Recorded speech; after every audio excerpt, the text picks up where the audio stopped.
about the Indus 2 activities and more about the Indus 1 and Indus 2 beamline. Then I will be talking about the Zens and exhaust technique and what are the information we can get and how to perform the experiment in Indus 2 beamlines, energy dispersive exhaust beamline and scanning exhaust beamline, BL8 and BL9. So the electromagnetic radiation is produced by a charged particle when accelerate in a the electromagnetic radiation emits when the charged particle are accelerated radially is called a synchrotron radiation. This is the best example you can see in an atmosphere. Crab Nebula has a image of synchrotron radiation in atmosphere.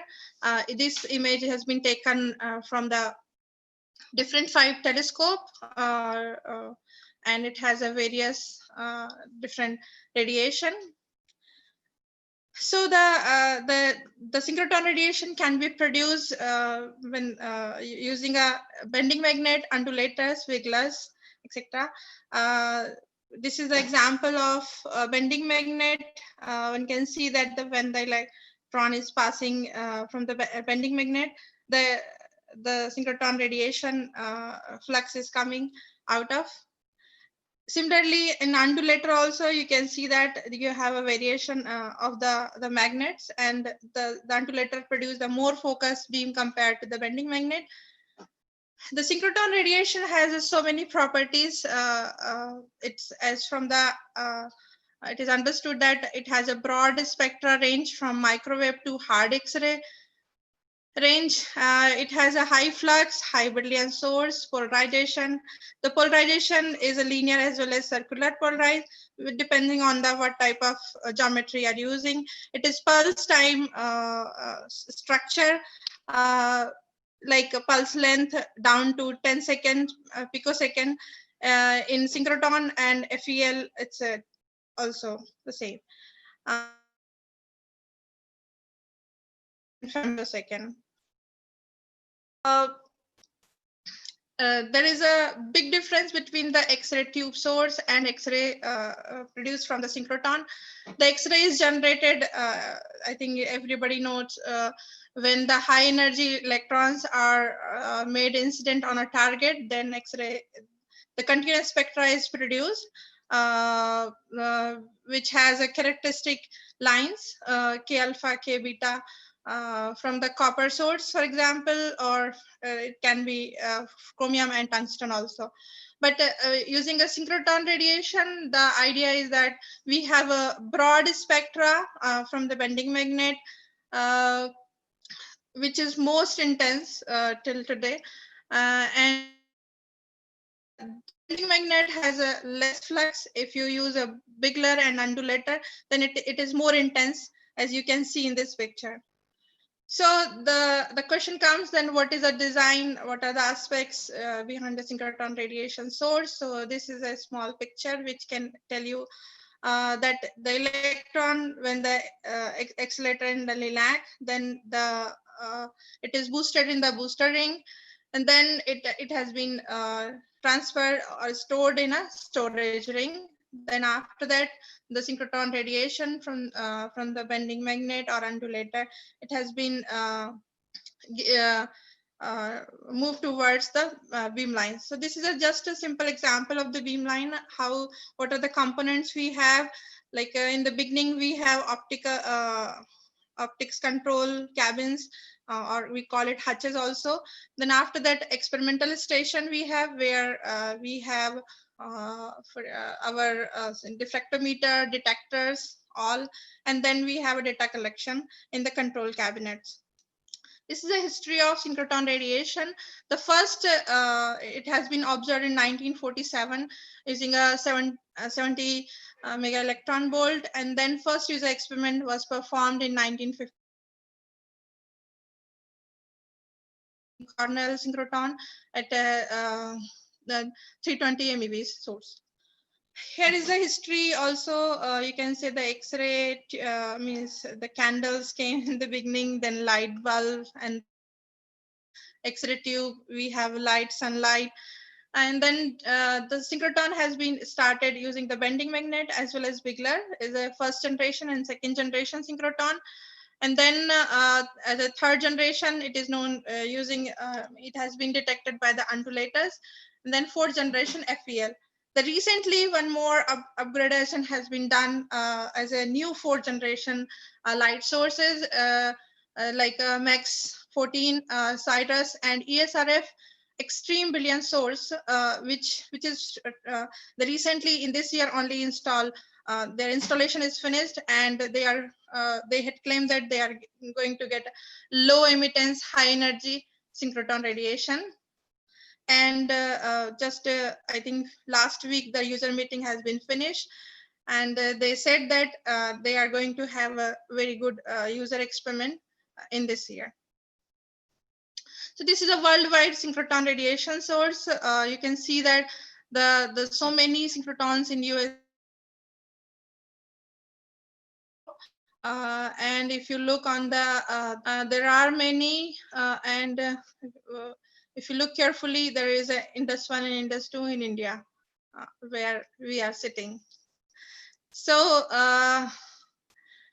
this is the complex, as I said, as I've shown previously.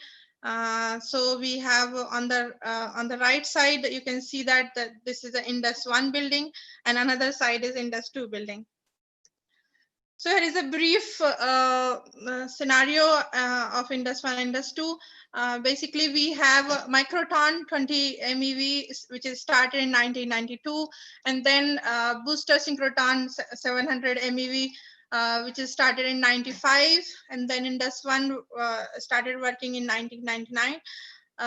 Using a 450 MeV at 100 milliampere. So using the transfer line, the TL2 and TL3, one can fill Indus 2 at 300 MeV, and then one can boost it up to 2.5 GeV. Then one can see it here. You can the bending magnets are there. From the bending magnets, one can see that there are rays are coming, which is known as a synchrotron radiation, and there are several beam lines. So I'll come first. The photon flux at Indus 1. So this is a critical energy we can get at Indus 1, and Indus 2 we have 6.23 keV, whereas it has been shifted for the wavelength shifter. This is the total scenario of the beam lines which we are running at the Indus 2. More than roughly 16 beam line is running, and 2 to 3 are under construction. Recently, in 2000, for the Indus 2, roughly 5 undulator has been installed in the ring for different purpose and different energies. So here is the flux. You can see that the bending magnet flux is the black one. And then for the wavelength shifter, it has been, the energy has been shifted towards the right side. And then the wavelength shifter and the wiggler and undulators, 3 undulators, has the higher intensity compared to the bending magnets. So this is the undulator which has been purchased from some company. I forgot the name. I'm sorry. But you can see that all 3 undulators which has been installed in the ring, and it has been tested, and are under installation. So as we know that when we have synchrotron beam falling on the sample, then we have so many phenomena occurs, like diffraction, scattering, absorption, fluorescence, photoemission, for utilizing. So one can collect all the different type of spectra using different technique, and you can utilize in various fields like material science, chemistry, catalysis reactions, biology, medicines, In arts, you can use the micro fluorescence technique. In industry nowadays, energy materials, micro machines, and geological, lot of high pressure things you can measure using a very different techniques at synchrotron. So here I'm giving you just rough idea what are the beamlines. We have 4 diffraction beamlines known by the BL11, BL12, BL13, and BL21. So BL12 is the first beamline for diffraction, which is known by the angle dispersive X-ray diffraction. Here they have energy range from 5 to 20 keV. And this is on the left side, you can see that they have a 6 circle diffractometer, and on the right side, this is the image plate. Using the image plate, you can measure very promptly your sample in the whole energy range. As well as recently they have another detector which has a better resolution than the MAR CCD. It's a 1D Mython detector. So you can collect all type of diffraction, reflection. They have a cooling and heating also to perform the various type of experiments. Here is another beamline, which is known as extreme condition EDXRD beamline, which is running by the BRC, HPSRPD. This is the schematic and detector stage. You can see on the right panel. This beamline can run the wide beam as well as monochromatic beam.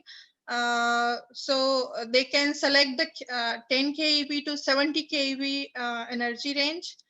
And here they have a KB mirror for the micro focusing, as well as they have a high pressure and high temperature arrangements.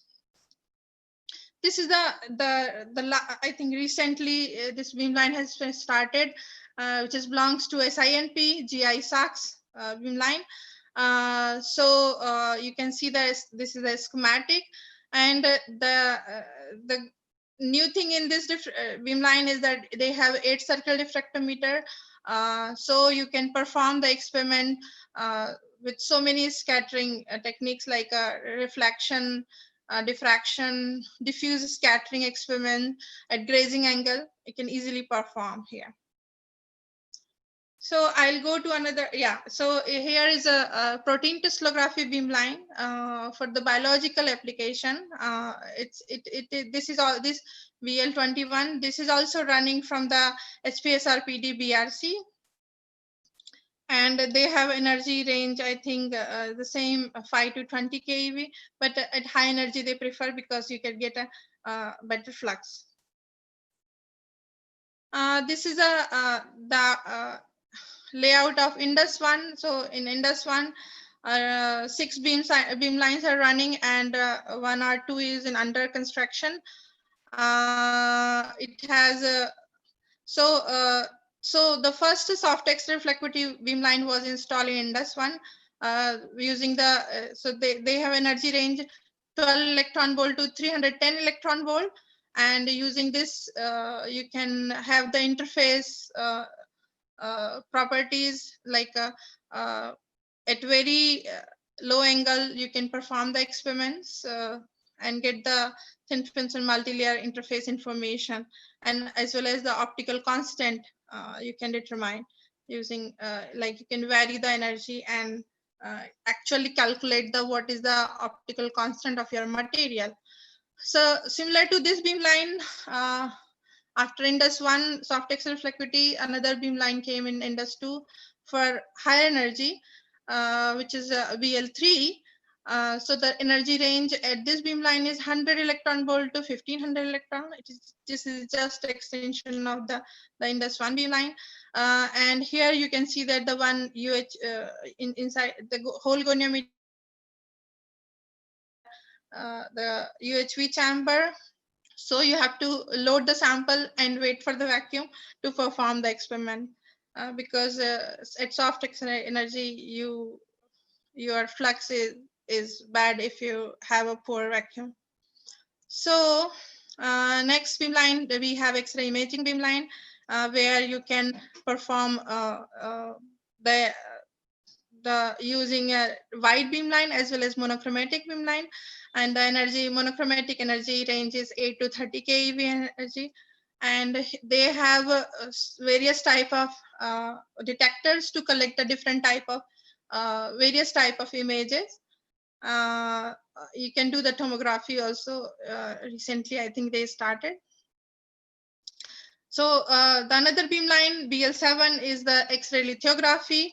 The lithography, you can see the layout here. They have a 2 mirror after the slit, and they have the energy range from 1.5 to 20 keV. Using a different filters, you can, so using the lithography, basically you can process the material and make the devices using white and pink beam. Here I will go to the another beamline. This is the BL14, the photoelectron spectroscopy. I think that 2 years back only they started BL14. This is also running by the BRC.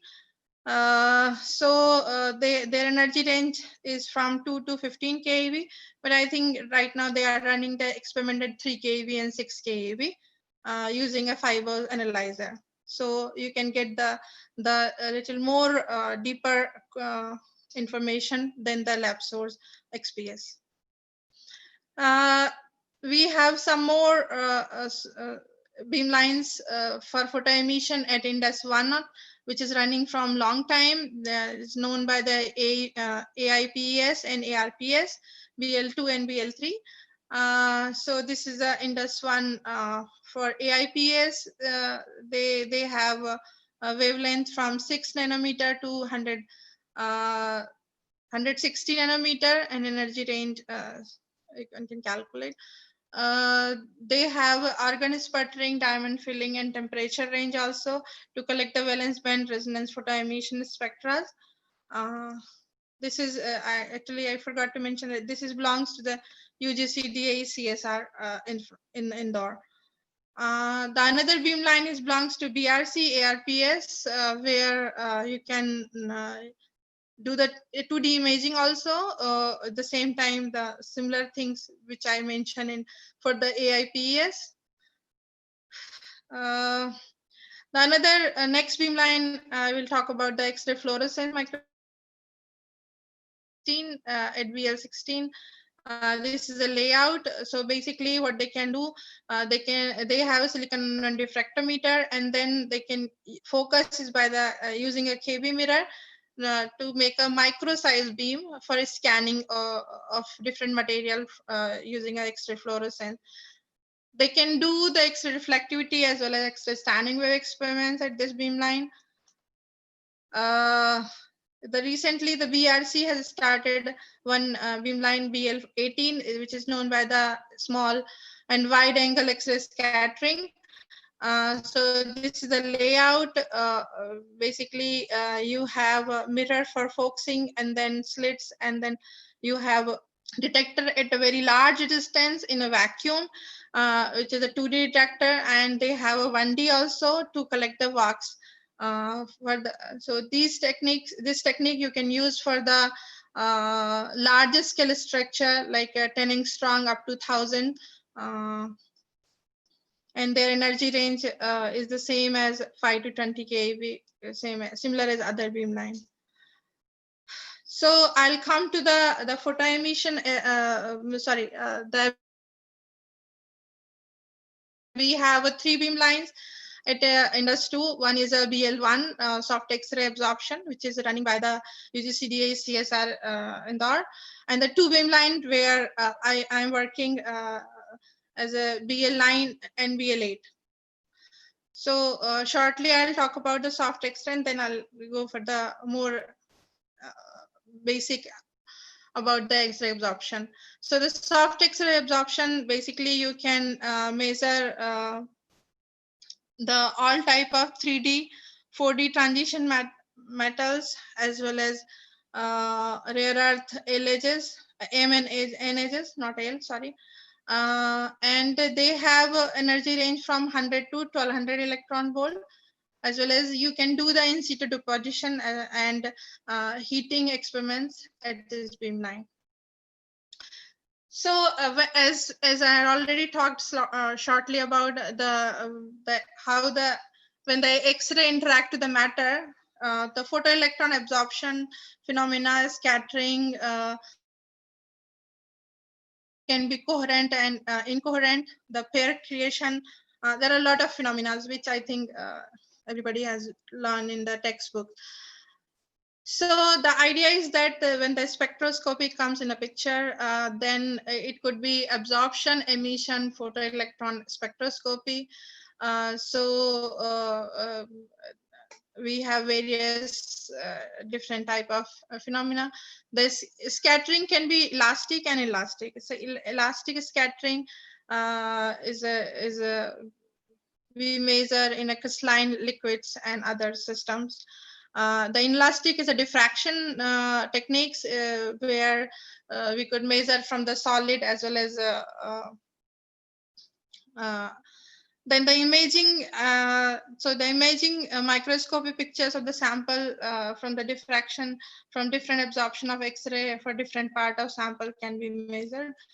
So the photoelectron absorption is when an X-ray is absorbed by the atoms, then the energy of the X-ray is transferred to a core electron, which is ejected from the atom. And the atom is left in an excited state with a core hole. Then any excess energy from the X-ray is given to the ejected photoelectron. So the photoelectron is ejected. Similarly, when it's ejecting, you have the material cross-section phenomena. You can see that this is the germanium cross-section as function of energy, and the elastic and elastic, the same energy level, how it looks like. So when the intensity incident on the material for the it is absorbed with the thickness T, and the remaining intensity is collected as a I. So this equation explains that I equals to I0 exponential minus mu T, which is the mu is nothing but a linear absorption coefficient. And if you rewrite it, you can get the mu is nothing but ln I0 by IT. You can say it IT or I is the same way. So when the photoelectron is ejected and it is absorbed by the atom, then you have a near neighbor atom arrangement. The scattered the outgoing photoelectron interacts with the near neighbor atoms, and it has a interference phenomena, which is known by the constructive and destructive interference. And due to that, you have oscillation above the edge jump, which is known as a X-ray absorption technique. So when we collect the data is in energy space, but to look more in a atomic level in angstrom, first we convert in K space, which is nothing but under root 2m E minus E0 divided by h cross square. To enhance the signals, basically we multiply by the weight factor K2 or K3 sometimes. So when you do the Fourier transform, if this K space data, then you can get a R space data, which is nothing but a radial distribution of your near neighbor bond distances, and you can get a roughly information like the coordination number, bond distance, and disordered parameter from the amplitude height of the peak. So these three information can be collected using an EXAFS technique on solid, liquid, as well as gaseous form samples. So here are the advantage, as I said previously, that using the master formula of EXAFS equation, the 3 to 4 parameter, you can get it. The nature of different sample easily planned using this technique. Here, this is the actual data which we measured at beamline. You can see that in the beginning, this yellow part is known by the Zens, and after that is the light color is known by the EXAFs. This is a typical amorphous germanium spectra. So from the age jump, the information you can get the oxidation state very easily, and this oxidation state is nothing but a from surface only. It is from the coming from the total bulk. Here you can see that the this is the zoom view of the Zen's spectra. On the left side, the one small peak is known by the pre-age intensity, and then the next is the age jump, and then after that is the Zen's part, which is known by the white line. In L ages, it's more strong depending on the occupancy of D states, basically. It will give you immediate information how the D states are filled with the other metal in your system. So from the Zen's information, instantly, without any conversion, without any data analysis, you can have a prompt information with doping as well as from liquid and other type of samples. So the EXAFs can be measured in two different ways. As I said previously, one is the energy scanning mode, which is a very simple phenomena. We have a synchrotron beam to select the energy. We have double crystal monochromator. Then we have ionization chamber before the sample to collect as I0 after the sample to collect the transmitted flux, as well as one can collect the fluorescence mode also. So in this energy scanning mode, the resolution is definitely good because you're selecting a particular energy at a time and then you're collecting. Whereas the another mode is known by the energy dispersive mode. In an energy dispersive mode, basically the what you have a synchrotron beam is coming, then you have a bending crystal.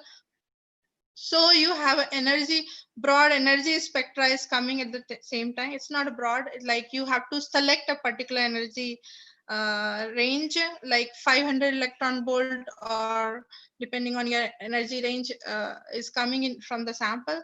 And then you have a sample at a focal point, and then you have a detector. So in this, we basically use the position sensitive detector, and the advantage of this technique is it is so fast.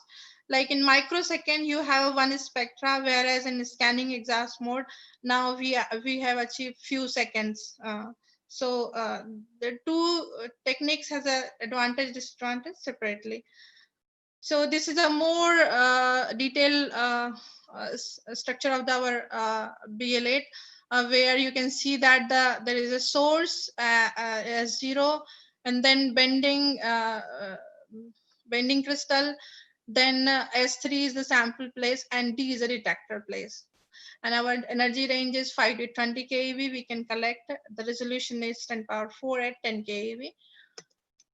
This is the another layout of the bending BL8, and this is the picture of the beam line, and you can see that the more inside view of the bender, basically we have a 4 thread system in such a way that you can bend it to a crystal, so that the selected energy range coming to the sample only.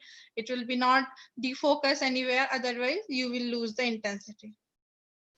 So this is a simple dispersive EXAFs spectra. You always measure in a transmission mode. The disadvantage of this technique is that you cannot measure thin film sample using this technique. Whereas you can also measure the spectra in turbo EXAFs mode, which is also a complementary of the for scanning EXAFs mode, as I said previously, that you have a monochromator to select the energy range at a time. Then you have a sample. The sample can the data can be collected in transmission mode as well as in fluorescence mode. This is the more detailed view of the BL9. You have a bending magnet, then you have a vertical collimation pre-mirror for focusing rhodium as well as the tight platinum you can select. Then you have a slits to more focus beam, and then you have a silicon double monochromator to select the energy range from 4 to 25 keV. For the vertical focusing of the beam, we have a post mirror of platinum and rhodium. Then we have a pre-mirror, you can see, then sample, and for the fluorescence we have a vortex detector, uh, which has a very good resolution. This is the more detailed view of the optical components at our in optics touch. The pre-mirror DCM, you can see it here in the beginning, and then we have a post mirror after the DCM, double crystal mirror. And then this is a more experimental station pictures, photos.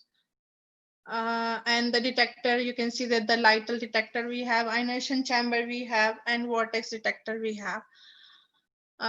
Similar information is on the same this slide. So these are the two beam lines which is running BL8 since 2009 and BL8 since 2009 and BL9 since 2013, where we can perform the measurement in transmission mode, fast and time resolve studies we can do, and we can do the measurement of thin films, liquids, etc. We have a different environmental cell also, like for the catalysis reaction and heating environment, the cooling environment also we have up to 4K using a CCR. Here is an example I want to give to audience that what type of information you can get. Here is an environmental sample in indium gallium oxide embedded with the ZNO. What we got from the ZENS, we got oxidation state as well as the local bond distance, and we got as gallium side. Similarly, it can easily use for the photocatalysis reaction samples.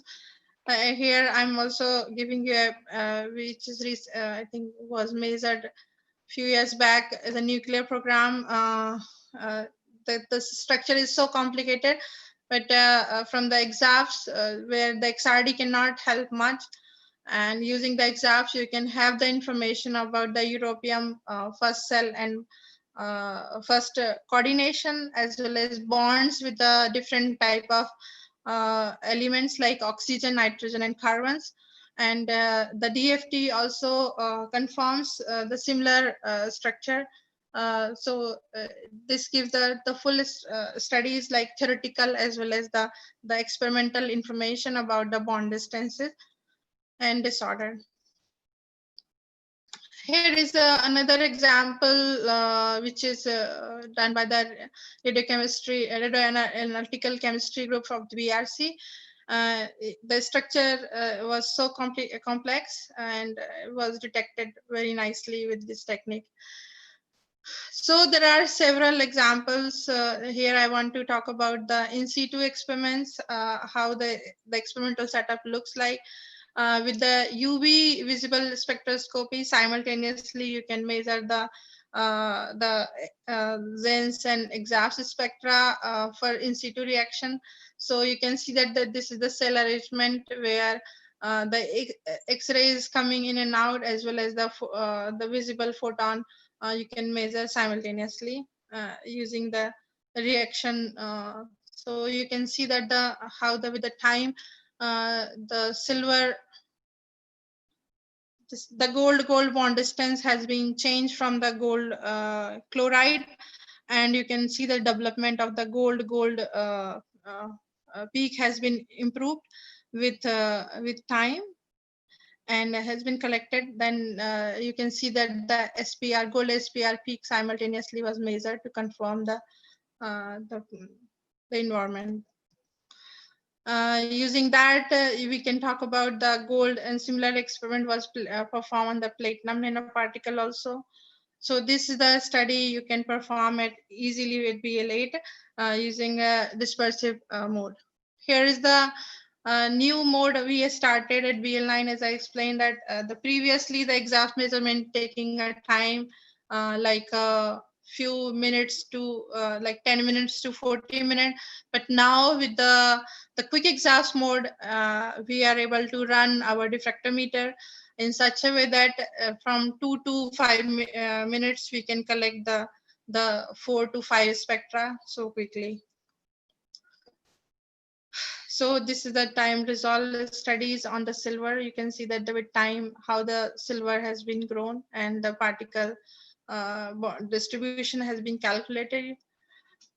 Here also you can see that the catalysis reaction cell, you have to make the arrangement with the ICs and before and after, and then you can collect with temperature the reaction has been changed, and how the Zane's pattern and bond distances information has been taken to collect the catalysis reaction at different temperature. This is the another development we have done at our beamline. Now, after the ionization chambers, we have a 5-circle diffractometer where you can perform the depth selective exhaust studies on thin films and multilayer. This is the and very soon we have some other development also on it. This is the actual photo of the diffractometer, and with the vortex you can collect the, and for the reflectivity measurement we are also using a Mython 1K detector where your measurement is so prompt. This is the reflectivity pattern of cobalt titanium multilayer which we have measured our beamline, and the moly foil diffractometer. And this is the example of the depth selective exhaust studies which we have recently measured on COMG or trilayer. At different depth, you have a possibility of getting a different oxide information. So you can select the particular depth and perform the exhaust experiment to get the depth selective information. Yeah, here is the example, another example of multilayer. In using a multilayer also, you can have a formation of standing wave, and at the Bragg peak, since the standing wave is moving, you can collect the exhausts and get the more depth selective information around the two interfaces, and get the information about the bonding of one element to another element. Yeah, thank you very much for kind attention.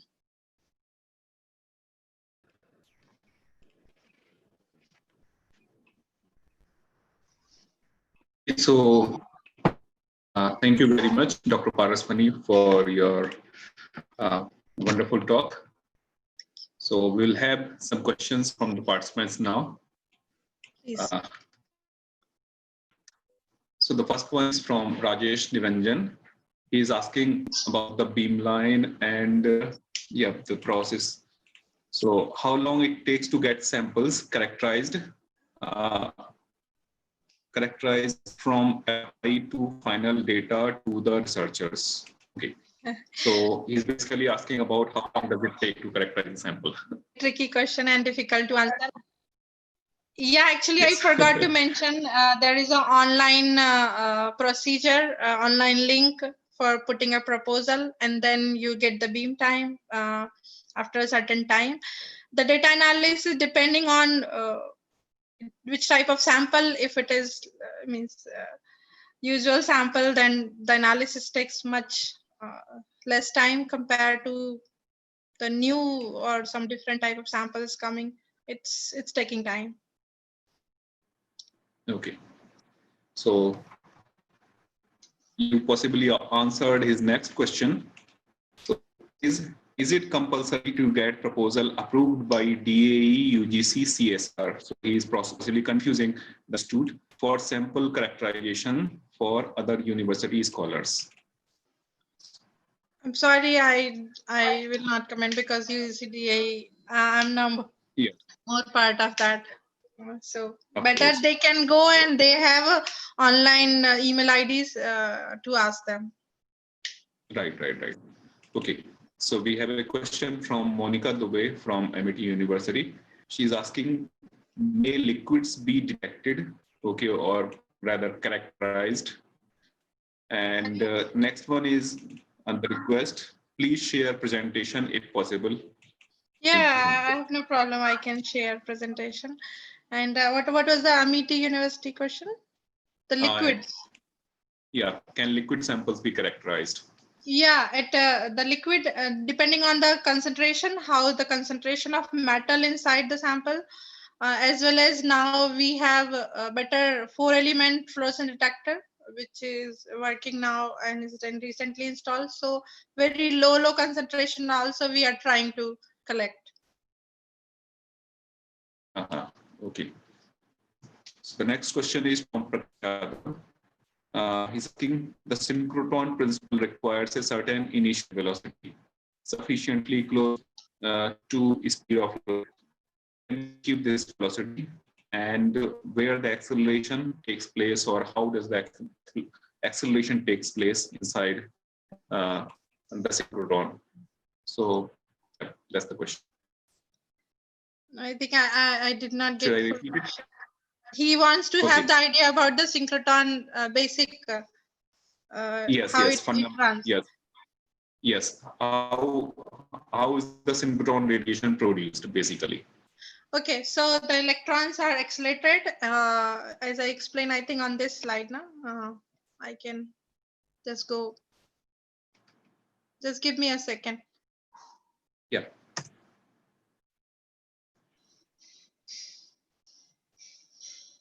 Okay. Yeah. Here, if you look carefully, then you can see that the electron gun has a lot of electrons, which is accelerated in LINAC. Later on, it has been boosted in a booster ring to get a more boosted energy, and then it has been stored in a storage ring, which is connected to the beam lines area. Or I can separately answer him also. He can contact me. Okay, so I'll move to the next one then. It's from Rajnandini Sharma. Can TEY, total electron yield, as a function of X-ray energy taken at BL3, can be considered as exaps? Okay.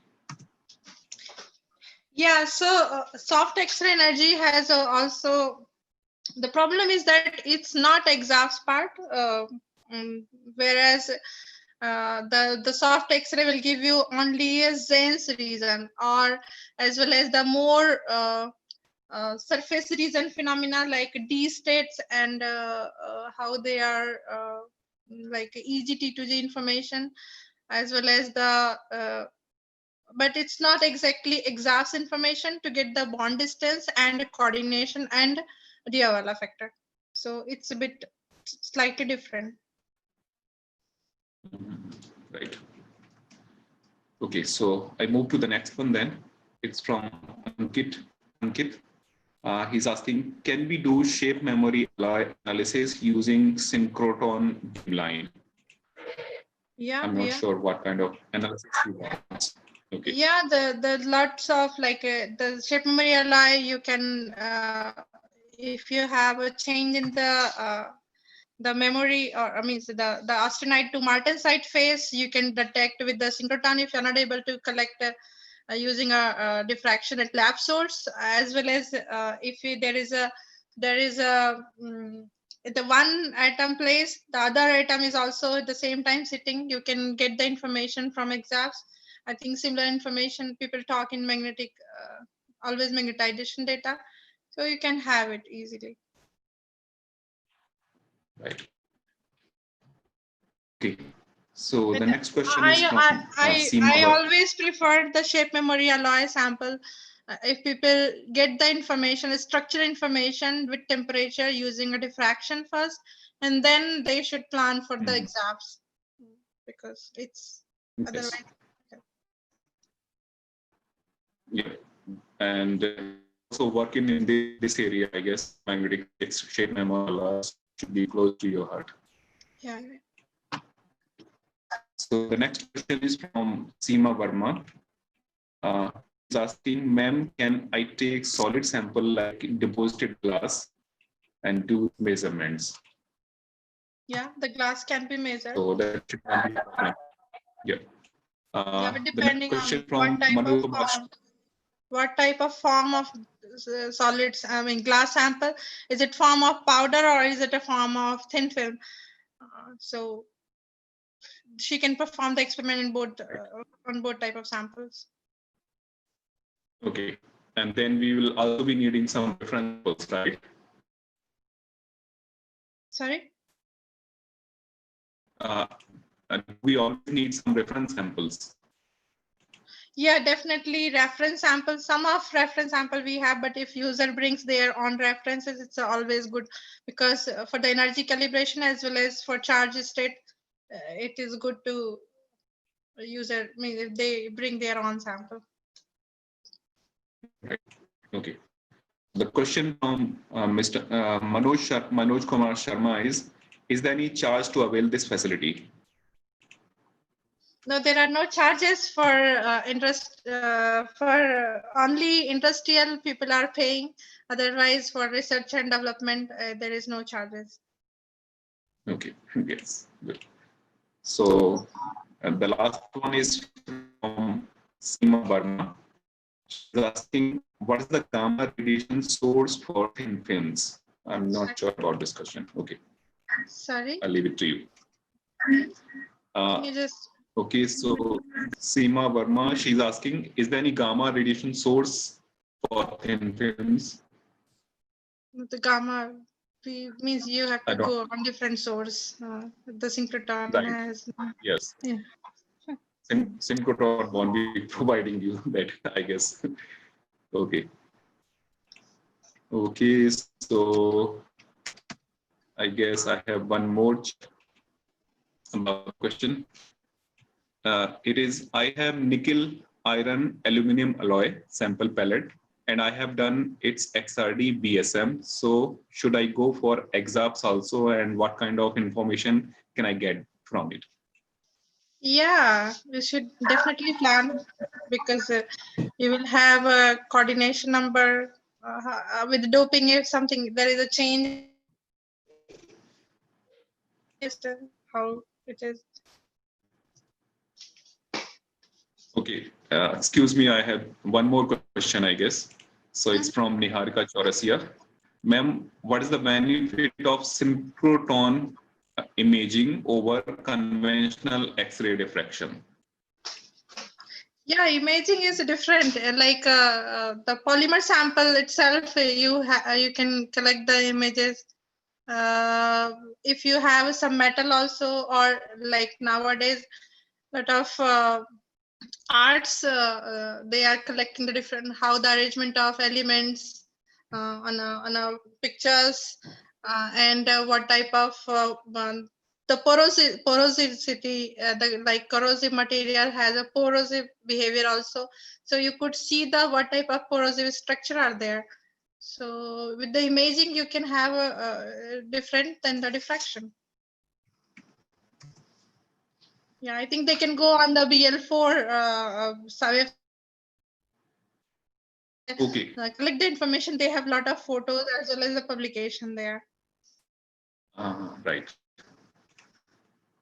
Okay. So actually, I could reformat this question and ask for the participants, what is the advantage of synchrotron radiation or X-ray diffraction using synchrotron radiation over conventional XRD? Yeah, I think So that could be a better I plan to question. put this in my slides, but then Right. due to so many slides and time, I did not. Yes. But it's a very simple example. Like with the diffraction lab source, your intensity is low. So Right. if there is some like splittings are there,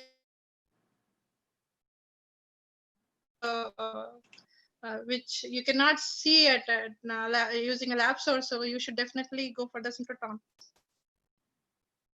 and possibly also for trace element analysis, they can plan for high intensity sources like synchrotron. Yeah, yeah. Please correct me if I'm wrong. Yeah. Yeah. So, yeah. This is all from the audience. I request my colleague, Dr. R.K. Verma, to kindly conclude the session.